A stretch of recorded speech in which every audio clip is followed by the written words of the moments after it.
I've had the pleasure of seeing every Star Wars movie in the theater on premiere weekend, with the exception of A New Hope.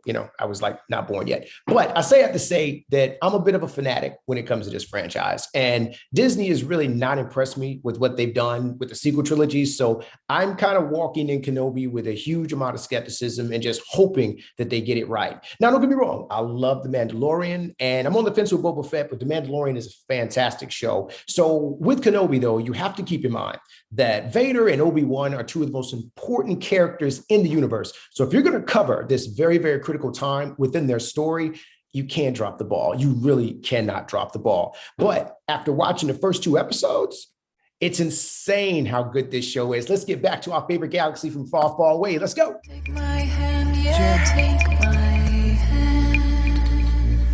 Follow me, follow me, yeah, let's go. Let's go. To the center. Happy Friday, digital family. It's Star Wars Christmas.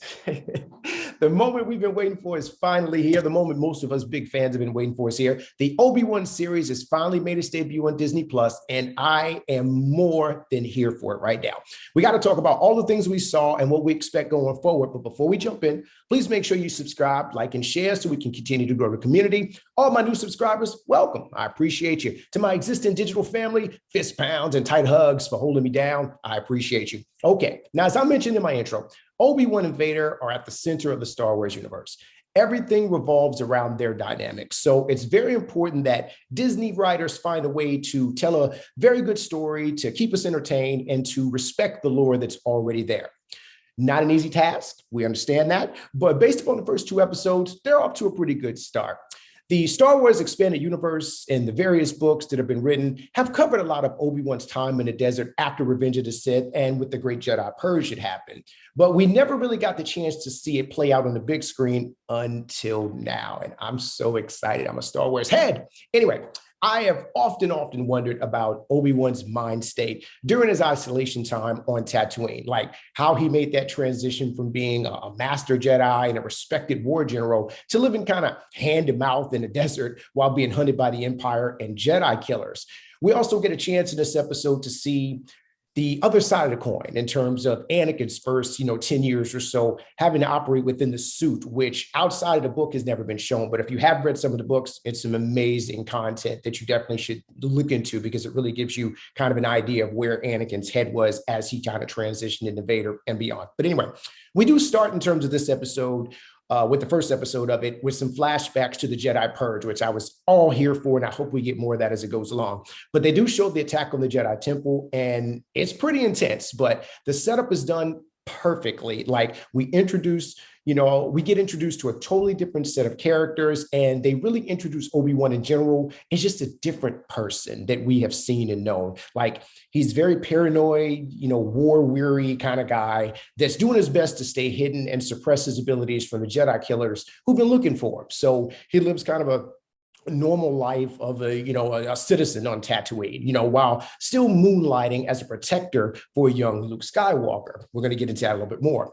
He's got nightmares, PTSD type level stuff to where, showing himself of what he used to be and the life he lived as a Jedi. So all these things are going through his head in isolation. The Clone Wars have clearly taken a toll on him. And we do get a chance to see, that he does communicate with Luke's parents or his aunt, uncle, or his desert parents, as I call them in terms of that, and ask about his well-being and even ask the uncle if Luke is showing abilities so Obi-Wan can kind of jump in there and kind of train him. But they also do get into the dynamic between Luke's desert parents, as I like to call them, and Obi-Wan. It's very clear that they are not a big fan of Obi-Wan, and they will prefer that Luke grow up as a farmer and not kind of end up being like his father. And he definitely throws that back into Obi-Wan's face. So we see Obi-Wan, really kind of stay in the shadows and continue watching over Anakin's offspring as he does, with the stress of trying to stay alive in a world that's clearly turned on him and the entire Jedi Order. Now, also, or I should say a welcome surprise that I wasn't expecting as much of, is we get a young Princess Leia. I mean, I was expecting to see some of Luke. We saw some of that in the trailer, but I didn't think that they were going to really kind of do much with Leia in terms of that, other than kind of show some things. And I was super wrong with that because young Leia absolutely stole the show. I got to look up the name of that actress that plays her, but she's doing a fantastic job at that in terms of that. She is an adorable, spicy young lady that is the perfect mixture of Padme and Leia. And we all know and love both of those characters. She's fantastic. I can't wait to see more of her too. I can see how she could kind of drive some people crazy and all of that, but I think she's great. I love how she kind of embodies Leia and Padme's personalities perfectly. But I'm also looking forward to just seeing more so what they're going to do with her and her story and kind of tell that deeper layer of it. It's going to be interesting. But I do feel like the writers did a fantastic job of displaying the stark contrast between Leia and Luke in terms of how they grew up. Like Leia is this princess and she lives in this beautiful area surrounded with guards and handmaidens and social events to kind of help her get up to speed. And, they basically are going to look at her eventually, or they're embracing her eventually as someone who's going to be a representative of their planet and their way of life down the road, which is a huge responsibility. So she's being groomed and going through all of this. Whereas Luke is kind of living in a desert life. He's like living the life of an anonymous desert farmer of sort. He has, people that love him. They clearly love him and everything like that, but he can't leave the planet and he has to really stay hidden. And he's on a planet that's filled with like scavengers and various criminal elements and dangerous creatures and stuff like that. And it's littered with debris from the aftermath of the Clone Wars and stuff. So it's just a very different place than the paradise-like conditions that young Leia is being afforded. So they really do a great job of kind of highlighting the differences of kind of where they are in their journeys and how they're coming up. But we also get an opportunity to see the Jedi Hunters or the Inquisitors live and in person right there. I love everything about these dark side users, from their outfits to the musical cues when they kind of make an entrance, to their lightsaber designs, everything like that. Loving everything about that. They are so serious about what they are doing, and it makes it way more interesting. And I can't wait to see kind of what they do with that. I also love how the writers really didn't waste a lot of time in terms of jumping into the action. It made the scenes way more intense. It just made them tense in general. You find yourself kind of waiting to see what was going to happen next. And that is what Star Wars is all about. That element of excitement of not knowing what's going to happen, but you know that whatever's going to happen is going to be exciting and it's going to be magical. It's that air of tension that could be felt throughout both of the episodes, and it made the universe feel so much more real.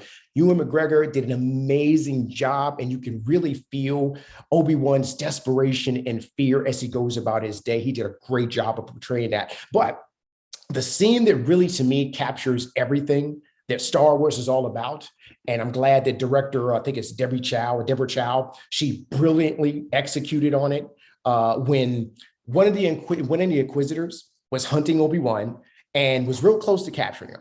And as they're pursuing him, they reveal that his Padawan is not dead, but very much alive and still looking for him. And the look of horror on his face and in his eyes was magnificent. It was exactly the way he should have responded. And this scene, to me, was just as impactful as the whole Luke, I am your father scene from The Empire Strikes Back. Pure movie magic. And Disney did an amazing job with that scene and everything. So to close it out, they gave us some Bacta Tank Vader with a perfect introduction and more tension to come. And side note, to me, he looked like Jason Voorhees jacked up with a Vader mask on, but I'm here for it. I'm here for anything Vader. So Disney's off to a great start. They've got all the pieces in place to give us a great show that's entertaining, that's well written, and respects the established war. So if they can land this plane, I really think that they can restore a lot of faith in the true hardcore Star Wars fans in terms of their ability to create stories within this vast, vast universe. So anyway, if you watched it, what did you think? Did you think Disney dropped the ball again? Or do you think they're off to a good start? Drop me some comments in there. Let me know what you think about that. See you next time. Peace.